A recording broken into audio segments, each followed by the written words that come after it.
Tu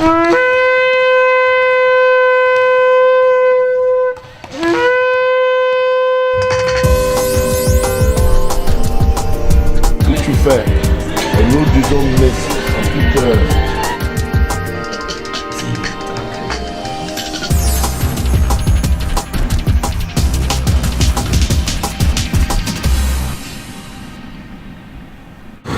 Shalom à tous, nous sommes donc au Cameroun, derrière moi le monument historique qui raconte l'histoire du Cameroun.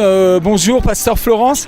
Bonjour Rémi. Alors nous avons fait connaissance au cours de ce voyage, vous faites partie de très près de l'encadrement des jeunes qui nous reçoivent, avec qui on va travailler au mois de juillet. Est-ce que vous pouvez nous parler un peu de vous ? Bien, j'ai une histoire assez atypique. J'ai donné ma vie à Jésus en 1988. C'était une rencontre fabuleuse et c'était lors d'une campagne d'évangélisation de Rénal Bonquet, l'évangéliste Rénal Bonquet.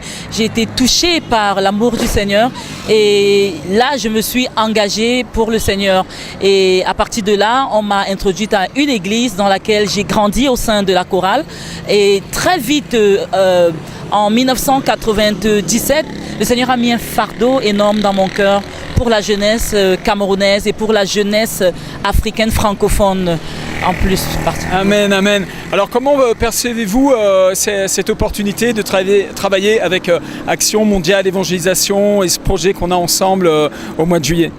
Déjà, je voudrais dire que c'est une réponse à des prières de plusieurs années pour la jeunesse camerounaise. Nous croyons que nous nous trouvons dans une saison particulière où le Seigneur est en train de revoir les destinées de cette nation et apporter le Cameroun dans une mouvance prophétique et apostolique. L'année dernière, nous avons eu une immense campagne d'évangélisation avec l'équipe de Rénal Bonquet qui avait reçu une instruction du Seigneur de venir au Cameroun. Et l'équipe d'Action mondiale d'évangélisation vient au Cameroun à cette suite-là. Nous pensons que c'est un signe du Seigneur avec une orientation vers la jeunesse. Et c'est un événement inédit parce que nous n'avons jamais eu un impact comme ça du corps de Christ, de la jeunesse du corps de Christ qui vient ensemble, 10 000 jeunes. C'est énorme et j'en rêve vraiment. Amen, amen. Alors en effet, nous avons eu l'occasion de rencontrer deux évêques qui rassemblent énormément d'églises. Est-ce que vous pouvez nous parler un peu de ça ? Oui, c'est ce que nous appelons la Fédération des églises du mouvement charismatique et évangélique au Cameroun. Ce sont des pasteurs d'influence, des pères dans la nation qui ont épousé l'événement et qui ont décidé de soutenir la jeunesse. Je crois que le Seigneur voudrait vraiment ramener les cœurs des pères vers les enfants, vers les fils et les cœurs des fils vers les pères pour ce que le Seigneur est en train de vouloir faire en cette saison. Et je pense qu'il y a également un manteau que le Seigneur voudrait transmettre et un bâton de continuité pour la jeunesse. Nous sommes donc devant un monument historique. Alors parlez-nous un petit peu de ce monument rapidement. Bien, le monument s'appelle le monument de la réunification, qui est un monument culturel au Cameroun et historique également au Cameroun, parce que dans notre histoire, nous avons eu ce que nous appelons dans les mouvements de colonisation les Allemands. Ensuite, nous avons été placés sous la tutelle de la France et de l'Angleterre. Suite à la fin de la guerre, de la dernière guerre mondiale. De la Deuxième Guerre mondiale en 1945. Alors, il y a eu dans l'histoire du Cameroun une décision que les Camerounais devaient prendre parce qu'à cause de l'influence francophone et l'influence anglophone, il était question que nous soyons réunis sous une seule bannière qui était la bannière de la réunification ou de la fédération du Cameroun anglophone et du Cameroun francophone. Alors, il y a eu un référendum en 1972 où les Camerounais de la zone septentrionale du sud-ouest et du nord-ouest ont dû prendre la décision soit de se rallier au Nigeria, qui était un pays d'expression anglophone, ou au Cameroun. Alors le sud-ouest et le nord-ouest ont décidé de se réunir au Cameroun et ainsi nous avons donc eu la réunification des deux Camerouns. Alors j'ai cru comprendre que pendant plusieurs années, cet endroit a été l'objet de grandes intercessions. Pouvez-vous nous parler un peu de ça? Oui, dans la cartographie spirituelle du Cameroun, c'est un monument qui a une très grande importance et une importance spirituelle même et mystique quelque part concernant l'histoire du Cameroun. Vous savez que dans nos mouvements, nous avons des chrétiens, nous avons au nord des musulmans, mais nous avons également les traditionalistes et les animistes. Et dans l'histoire du Cameroun, il est dit que le fleuve de la Sanaga, qui est un très grand fleuve qui traverse le Cameroun, il était question que les populations traversent le fleuve et devaient traverser le fleuve sur le dos d'un serpent. Et dans notre mythologie, il est dit que ce serpent avait 2 têtes.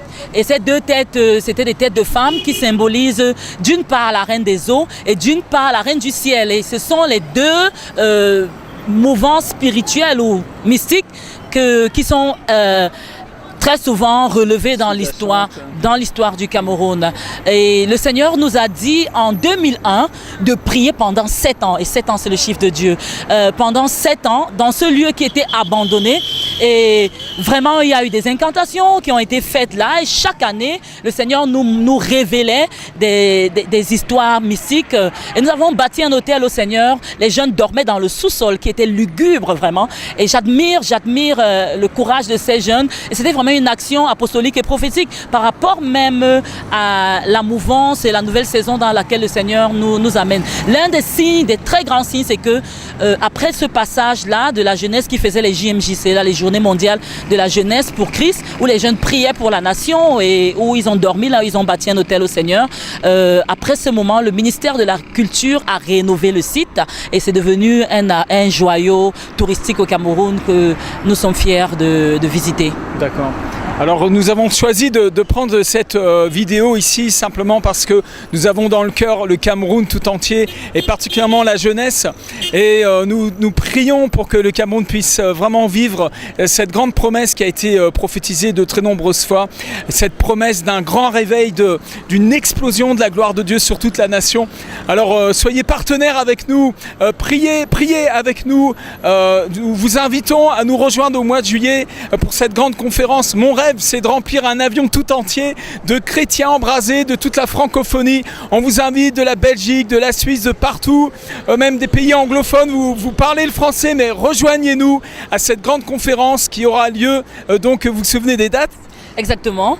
Du 24 au 27 juillet au Palais des Sports de Yaoundé, qui est également un des joyaux du Cameroun. Comment les jeunes, de quelle façon les jeunes reçoivent-ils cette nouvelle de cette conférence ? Avec beaucoup d'enthousiasme, avec beaucoup de curiosité, surtout avec beaucoup d'encouragement. Les jeunes sont forts, les jeunes sont passionnés par Dieu et pour Dieu, et les jeunes ont besoin de pères, de repères, de personnes qui peuvent les propulser dans l'appel de Dieu pour leur vie. Et nous croyons que ce mouvement vient à point nommé. Amen, amen, amen. Merci beaucoup, Pasteur Florence. Et une dernière question, quel effet ça fait dans votre cœur de savoir que l'Église d'Occident rassemble des finances pour venir vous secourir, vous aider et vous propulser dans votre destinée ? Dans le mouvement missiologique, il y a 3 types de personnes. Il y a des personnes qui sont... Tout le monde est appelé à partir, mais il y en a qui partent avec la prière, il y en a qui partent avec leurs finances et il y en a qui partent eux-mêmes physiquement. Et nous voulons bénir le Seigneur pour nos frères de l'Occident, pour nos frères de la France et de tout l'Occident qui soutiennent l'œuvre missionnaire, pas seulement au Cameroun, mais nous croyons que le Cameroun est un endroit stratégique dans la mouvance de Dieu pour l'Afrique, de par même sa position géographique. Le Seigneur nous a toujours montré, et politique même, et géopolitique, le Seigneur nous a montré que le Cameroun constitue un véritable socle pour... La Bible dit que dans le psaume, dans Isaïe 19, la Bible dit que du cœur de l'Afrique partira un hôtel, du cœur de l'Éthiopie partira un hôtel. Et nous croyons que le Cameroun est cet hôtel duquel les hommes et les femmes partiront pour envahir les nations et pour faire connaître le nom de l'Éternel. Nous voulons vraiment bénir le Seigneur pour nos frères et nos sœurs et nous voulons leur dire que leur postérité et leur génération sera bénie à cause de cet hôtel qui sera bâti dans le centre de l'Afrique. Amen, amen. Merci. Je dois dire que même par mon propre témoignage, à chaque fois que je prie pour des Camerounais, il se produit des miracles extraordinaires. La première fois que j'étais au Cameroun, c'était à à Douala en 2011. Il y a eu des aveugles guéris, des sourds muets. La puissance de Dieu s'est manifestée de façon extraordinaire. Et même en France, quand je prie pour des Camerounais, il se passe quelque chose qui ne se passe pas forcément avec d'autres. Et je crois que vraiment, il y a une onction spécifique qui m'a été communiquée pour le Cameroun, un amour particulier. Et je crois que vraiment, je suis en train de m'aligner avec une ordonnance divine. Et pour cette jeunesse qui n'est pas l'église de demain, mais qui est pour l'église d'aujourd'hui. Je vais vous présenter un autre morceau de l'église d'aujourd'hui. Nous savons que la jeunesse est une force. La jeunesse est une force dans un pays. Et la jeunesse chrétienne est une jeunesse qui peut beaucoup apporter aussi dans un pays comme le nôtre, comme le Cameroun. Donc ce que nous pourrons juste dire, c'est que nous disons gloire à Dieu pour cet événement, parce que nous savons que grâce à cet événement, beaucoup de choses vont changer au milieu des jeunes. Les jeunes auront une autre vision de la vie, une autre vision du Cameroun même. Et bon, c'est tout ce que je peux dire. Nous disons vraiment merci au Seigneur. Amen. En effet, quand un cœur rencontre Jésus-Christ, sa vie est transformée. Nous en sommes témoins. Moi, il y a 28 ans, j'ai fait cette rencontre personnelle avec Jésus. J'étais un jeune, un drogué, et on m'a annoncé la bonne nouvelle. Et mon cœur a été changé, ma vie a été bouleversée. Et nous attendons à 10 000 jeunes pendant cette conférence, mais je pense que c'est bien au-delà de 10 000 jeunes. D'autant plus que l'impact va être comme une onde de choc sur la nation et dans l'église de Jésus-Christ, une église qui est en train de s'unir sur des fondements apostoliques prophétiques. Je suis vraiment très heureux de cela. Ensemble, nous puissions porter cet événement vraiment qui sera vraiment très puissant, qui sera vraiment un programme de miracle, un programme de puissance. Oui, c'est ça. Amen, merci beaucoup, merci. Chers amis, nous vous envoyons depuis le Cameroun le message de l'évangile. Peut-être vous n'avez jamais entendu parler de Jésus, vous êtes tombé sur cette vidéo, peut-être ça fait plusieurs fois que vous entendez parler de Jésus et vous venez d'entendre un partage, vous êtes tombé sur cette vidéo par hasard et j'aimerais profiter de ces instants pour vous présenter rapidement, courtement, mais de façon efficace, l'évangile de Jésus-Christ. Il y a 2000 ans, Dieu s'est fait homme par son Fils Jésus, le Verbe de Dieu s'est fait chair. Il a habité parmi nous, plein de grâce, plein de vérité, il est venu. Il a vécu comme un homme et il a donné sa vie en sacrifice. Vous savez que Dieu est saint et vous ne pouvez pas rencontrer Dieu dans l'éternité sans avoir été lavé de votre péché, sans avoir été pardonné de vos péchés. Jésus sur cette croix, le Fils de Dieu, a fait une prière alors qu'il donnait sa vie pour les pécheurs que nous sommes. Il a dit « Père, pardonne-leur, ils ne savent pas ce qu'ils font ». Jésus a porté votre péché, il a porté votre condamnation. Bien plus, par ses meurtrissures, nous avons été guéris. Vous pouvez être sauvés, être guéris, être délivrés, simplement en recevant Jésus-Christ comme votre sauveur personnel. La Bible dit « Quiconque invoquera le nom du Seigneur sera sauvé ». Et nous parcourons le monde entier, nous sommes ici au Cameroun, demain nous serons ailleurs, pour annoncer cette bonne nouvelle, que Dieu est amour, car Dieu a tant aimé le monde, qu'il a donné son Fils unique, afin que quiconque croit en lui ne périsse point, mais qu'il ait la vie éternelle. Chaque âme vivante sur cette terre mérite d'apprendre cette bonne nouvelle, que Dieu l'aime, et que Dieu veut le prendre dans ses bras, et le veut, et vous veut, avec lui pour l'éternité. Si vous n'avez encore jamais accepté Jésus-Christ comme votre sauveur, si vous ne l'avez jamais invité dans votre cœur, vous pouvez le faire dès maintenant en faisant cette simple prière, en lui adressant ces mots. Seigneur Jésus, Fils du Dieu vivant, je crois en toi, je veux te connaître, je crois que tu es mort sur la croix pour moi, je crois que tu es ressuscité, viens dans ma vie, je veux naître d'en haut, je veux naître de nouveau, je veux recevoir la vie éternelle, ce cadeau merveilleux que tu as pour moi.